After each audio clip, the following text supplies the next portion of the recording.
మెదక్ జిల్లా మసాయిపేట మండల కేంద్రంలో నర్సాపూర్ ఎమ్మెల్యే వాకిటి సునీత లక్ష్మారెడ్డి, మాజీ ఎమ్మెల్యే చులుముల మధురెడ్డి, ఇక టీపీసీసీ రాష్ట్ర ప్రధాన కార్యదర్శి ఆవుల రాజిరెడ్డి పర్యటించారు. స్థానిక సాయిబాబా దేవాలయంలో ప్రత్యేక పూజలు నిర్వహించిన అనంతరం గ్రామంలో నూతనంగా నిర్మించిన సొసైటీ భవనాన్ని వారు ప్రారంభించారు. అనంతరం గ్రామంలో నూతనంగా ఏర్పాటు చేసిన చాకలి ఐలమ్మ విగ్రహాన్ని ఆవిష్కరించారు.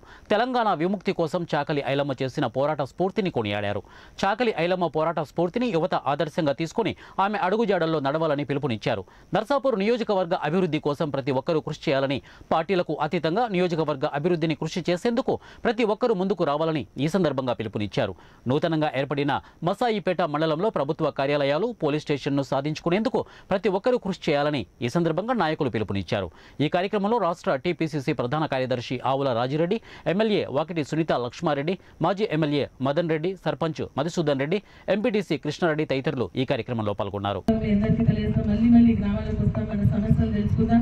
ప్రభుత్వం దృష్టికి తీసుకెళ్ళినా ప్రభుత్వ పరంగా వచ్చేటట్టు అవకాశాలు వచ్చేటట్టుగా చూస్తారంటే మన ప్రజలు మదన్ రెడ్డి గారు చెప్పినట్టుగా మన నియోజకవర్గానికి లాస్ట్ చాలా నిధులు రావడం జరిగింది. ఎస్టీఎఫ్ కింద కానీ, ఆర్ఎంబీలో కానీ, టీఆర్లో కానీ, మన మున్సిపాలిటీ కానీ దాదాపు 250 కోట్ల రూపాయలకు సంబంధించినటువంటి వర్కులని వాటన్నింటి కూడా తిరిగి సాధించుకొని మనందరం కలిసి కూడా మన నియోజకవర్గ అభివృద్ధి కోసం కృషి చేస్తామని చెప్పేసి మీ అందరికీ తెలియజేస్తూ మీకు ఎప్పుడు కూడా అందుబాటులో ఉండి మరి మీకు ఒక ఫోన్ కాల్తో కూడా పని చేసి పెడతామని చెప్పేసి కూడా ఈ సభాముఖంగా మీ అందరికీ తెలియజేస్తూ సలహా తీసుకుంటాం. జై హింద్, జై తెలంగాణ. అటువంటి దాన్ని పేపర్ కొరకు చూడకుండా మనం అభివృద్ధి కొరకు చూసి అభివృద్ధి కొరకు ఒక అడుగు కిందికి దిగాలి. అధికారంలో ఉన్న వాళ్ళు కానీ అది ఇంకెవరమే కానీ దిగి అభివృద్ధి చేసుకుంటే మంచిగా అవుతుందన్న అనుభవం చెప్పాలి. ఇప్పుడు నాకు మిగిలింది అనుభవం చెప్పుకుంటే పోవాలి.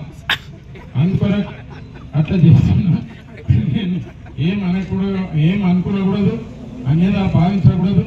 తప్పకుండా ఒక పీస్గా పోదాం. ఇది అలా మాసాయిపేట గ్రామంకి వచ్చినాం. మాసాయిపేట గ్రామం పీస్ఫుల్ విలేజ్. ఇక్కడ ప్రాంతం అంతా కూడా పీస్ ఉంటుంది కనుక పీస్గా అయిపోయి స్ఫూర్తిగా తీసుకొని మరి ఏ ఆశయాల కొరకైతే, ఏ హక్కుల కొరకైతే ఈ నాయకులు పాల్గొన్నారో నేను చాలా సందర్భంలో మీకు తెలుసు. మా సోదరులు యాదగిరి గారు, నరసింహ